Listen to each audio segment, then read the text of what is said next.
Hello everyone, in this video I'm going to show you how to easily register and become a driver on DoorDash, right? How you can do it.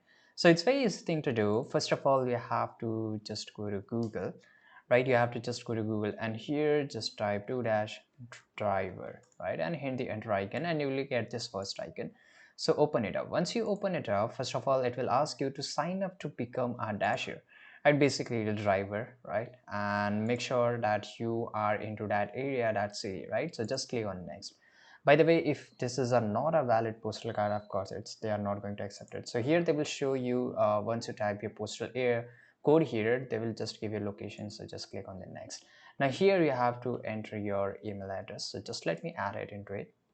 After that, you have to enter your phone number. So use your valid active phone number.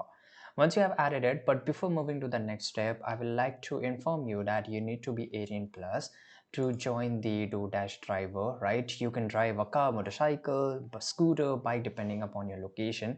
And of course, you need to have a driving license and insurance if driving a car or motorcycle, right? They are going to check, of course, after once, if you're eligible for all these stuffs, DoorDash conduct a background check to ensure that you have a clean record, you're not have any criminal or something, right? So here, as I shown you that basically this is how you can sign in into a DoorDasher. Basically for the driver occupation, you have to just enter your phone number and email address, and that's it.